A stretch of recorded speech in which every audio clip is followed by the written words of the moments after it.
Hello everyone, welcome my channel.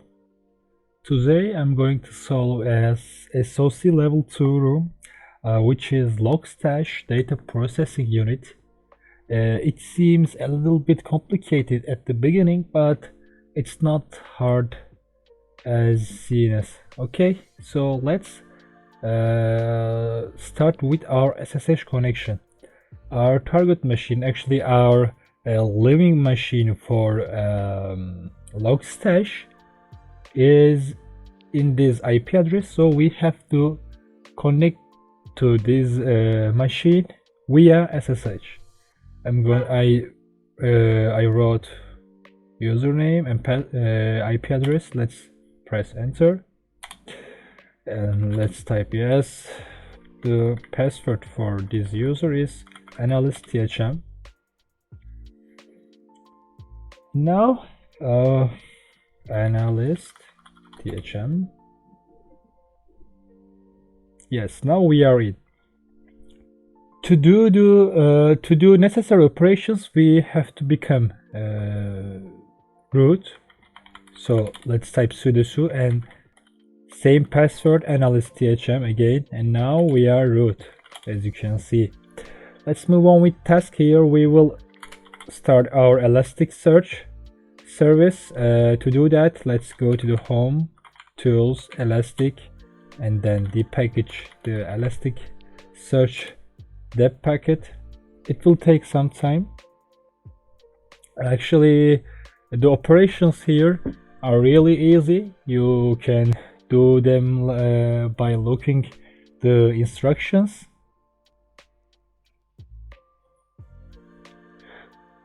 But there are some tricks that I want to show you.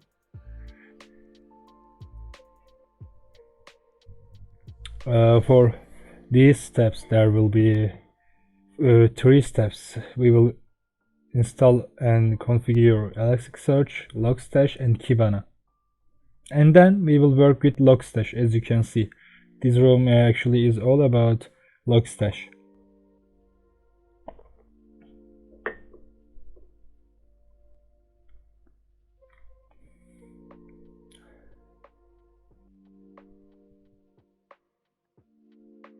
Actually, while we are waiting, we can solve some questions here. What is the default port Elasticsearch runs on? It is, you can find the answer here. It talks about here the related ports for Elasticsearch is 9200, and also we will configure some file. We can see it there too. So the related port with Elasticsearch is 9200. What version of Elasticsearch we have installed in this task? The answer is here, unpacking Elasticsearch, and this is the version of Elasticsearch 881. What is the command used to check the status of Elasticsearch service? To check actually any service, we can use systemctl status and the name of the service we want to check. Okay, so here systemctl status Elasticsearch.service, because we want to check Elasticsearch service situation. Okay, so the answer is this one. What is the default value of the network host variable found in the Elasticsearch YAML file? We will see it in our configuration files, and we will change it to our localhost, which is this one, 127.0.0.1. So we unpacked our Elasticsearch file. So the list operations now, let's enable first Elasticsearch service. Oh, by the way, we have some file here, actually one password, and we have to copy it because we will use it to connect our Elasticsearch app. So I did copy it, and let's open a new tab. And let's go to the desktop and create a file and paste it here. Paste the password here because we will use it. Okay, the password is this one. So after we learned, we enabled Elasticsearch service, let's start it. But before we start it, let's configure it and then start it, okay? Because we will restart it again. So let's check our configuration files. Our configuration files under this path, and we have to open nano elasticsearch.yml, and we have to change some variable here. One of them is networkos. We will uncomment it, and then we will change it to 127.0.0.1, and then we will uncomment this port line here, because default port for Elasticsearch is 9200. So Ctrl O, enter, Ctrl X. That's it. And now I can start my Elasticsearch service, and then I can learn the situation of Elasticsearch with a command, which is systemctl status elasticsearch.service. Let's go with task 4, and let's, by the way, learn the situation of Elasticsearch service status Elasticsearch and service. And as you can see, it is active, is meaning running. Okay, press Q to escape, and now we will depackage Logstash with this command. Okay, and while we are waiting, let's read the questions. What is the configuration reload interval set by default in Logstash YAML file? We will learn it, okay, when it is installed our machine, and we will check this file, no problem. So we can solve this question.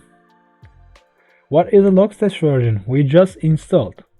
So while unpacking Logstash, you can have some information here again, and it talks about the version of this app. And here you can see there is some 1 and -1 again, but the related version for, or the correct version for Logstash is again 8.8.1. Okay.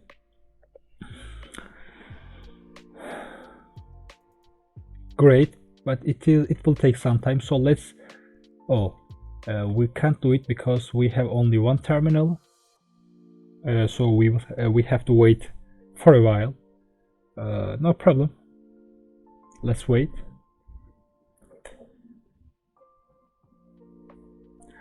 Unpacking some things can take some time. Anyway, we did it. So, sorry. Let's go to the our configuration files. Here we have some of them. Let's open Logstash YAML, because we will change some values and we will see some informations here for solving our questions. The first thing that we have to change is uncomment something and making the value of it true. I will find it. Yes, config reload automatic. We will uncomment this line and we will change the value as true. Come here. That's great. It is the only operation that we have to do in the Logstash YAML file, as you can see. Okay. So, sorry. We have to check also reload interval.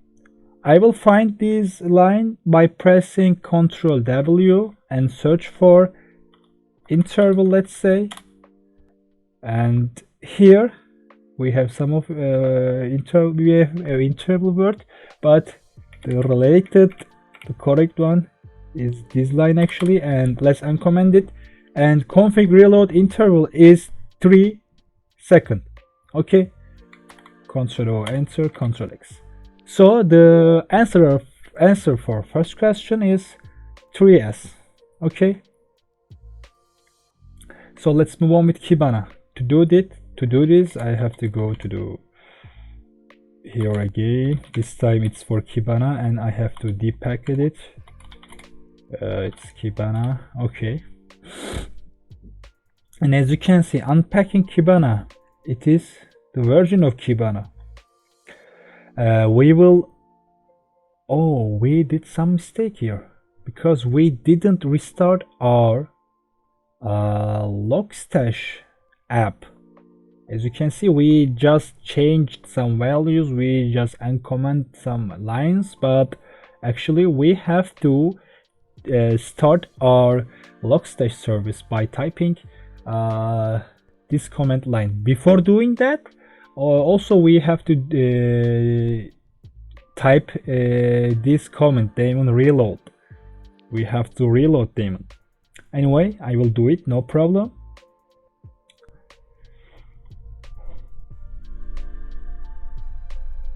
But now I'm waiting for Kibana installation. Let's wait for a while.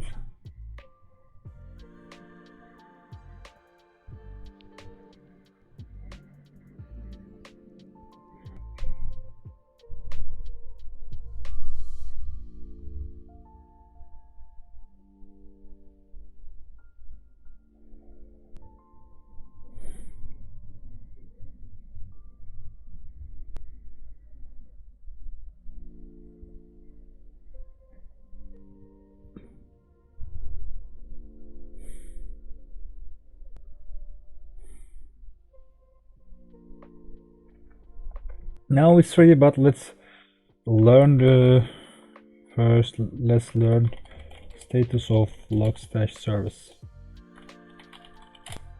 As you can see, it is inactive. To make it active, let's first reload daemon and then systemctl enable Logstash service, and then systemctl start Logstash service. And now I can check the status of Logstash.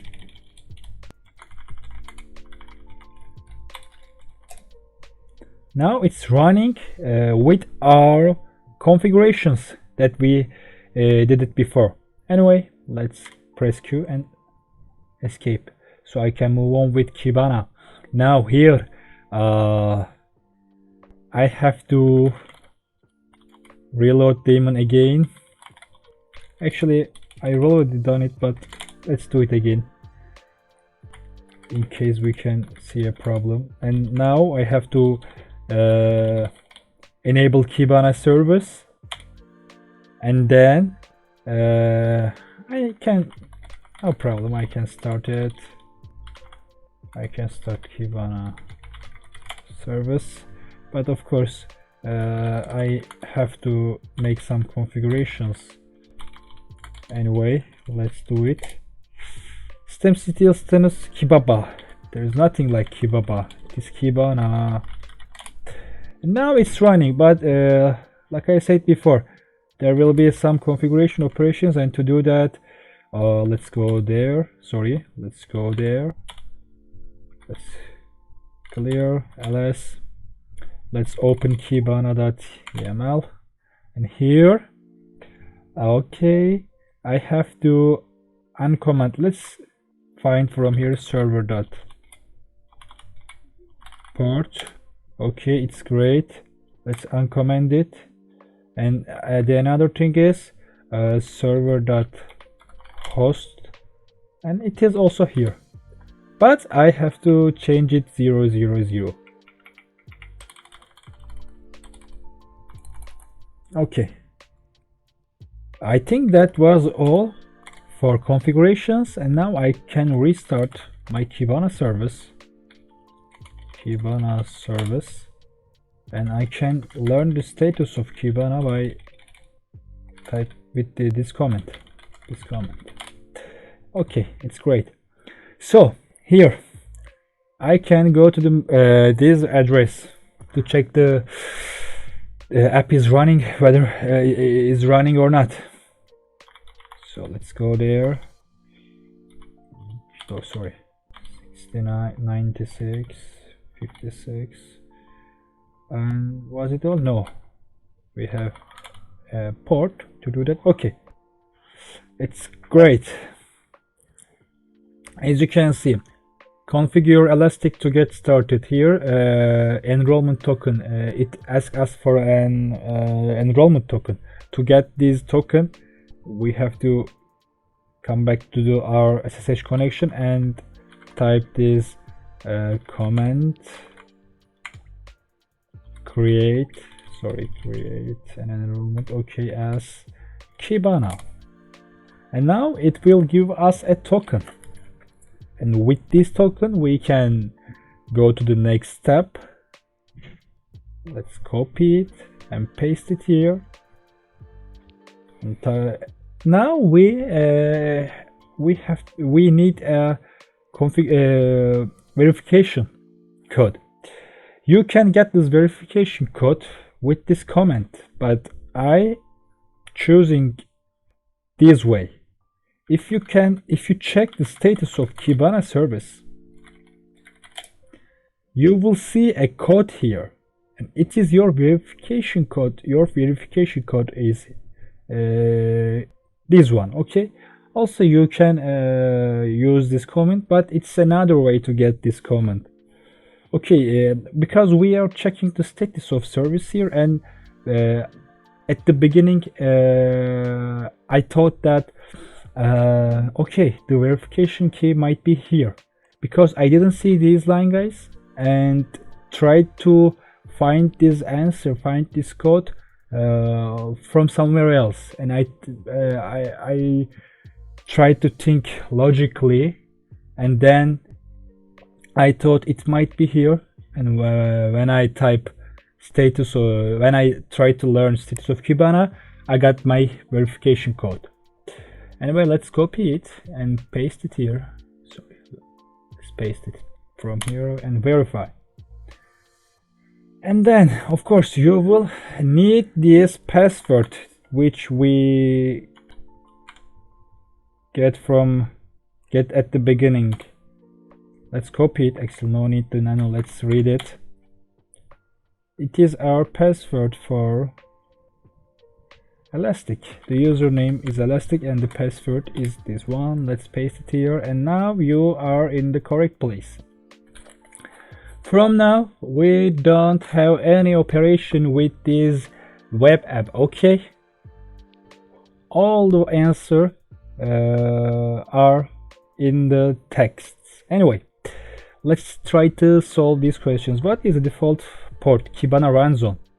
It is this one, 5601. How many files are found at C Kibana directory? Okay, let's come back to the RSSH connection and let's do this comment here. Okay, sorry. At C Kibana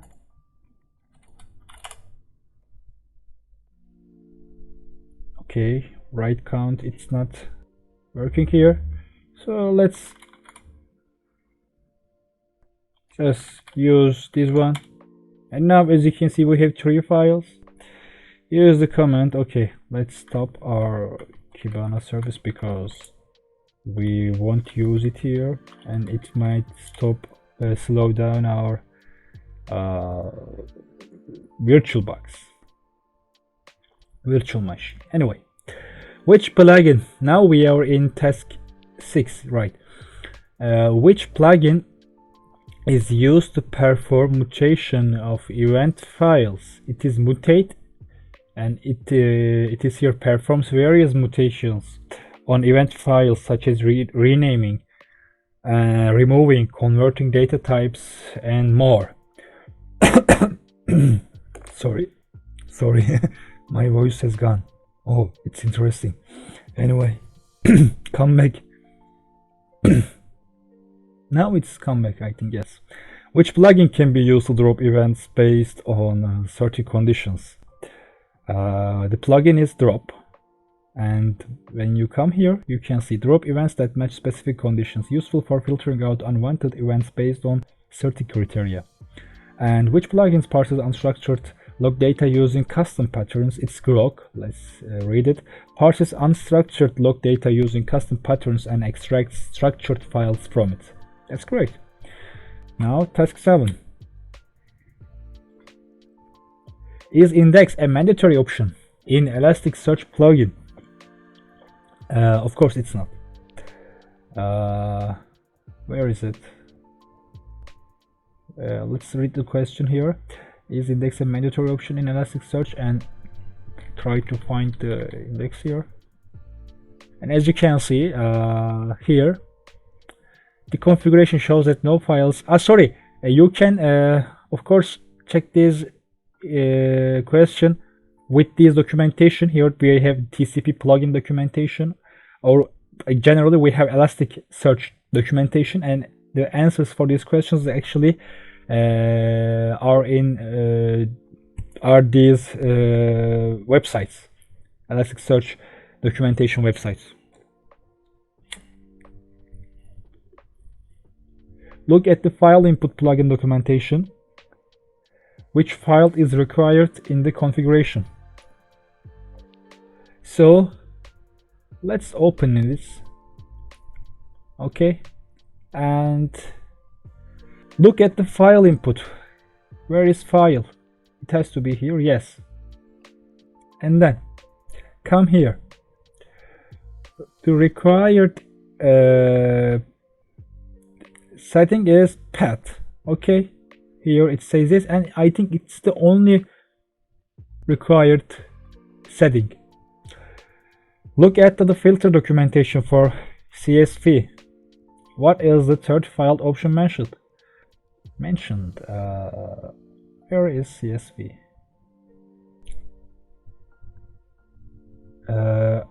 So how did I find this information? Let's read it. Look at the filter documentation for CSV. Filter. Let's search for filter. No, not this one. So let's search for CSV.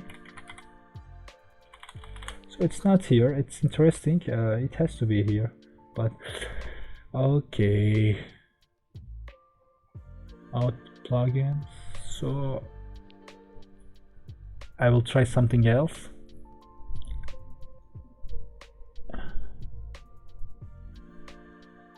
Okay, let's try to find it from here.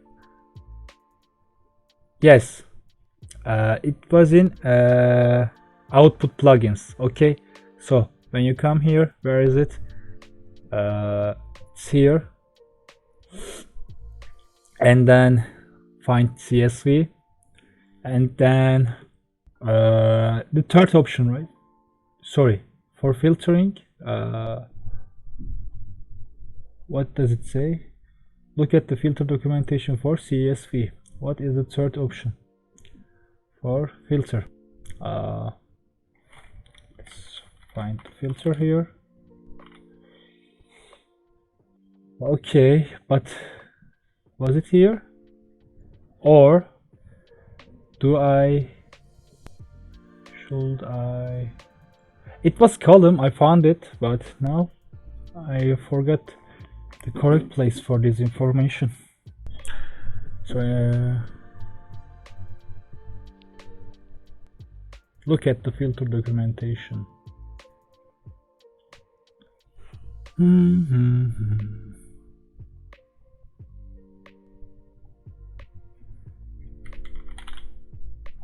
Filter plugins. Let's open it now. CSV. Yes, guys, you have to come first filter plugins, okay, and then you have to find CSV from here. It was my mistake, sorry, I took your time, forgive me. And the third row is here, actually columns. Okay, so the answer is columns. Anyway, Which output plugin is used to above example? You can look here, and the output plugin for this configuration is Elasticsearch. Okay, great. Now task 8. If we want to read a constant stream from a TCP port, which input plugin will be used? Of course, it is TCP.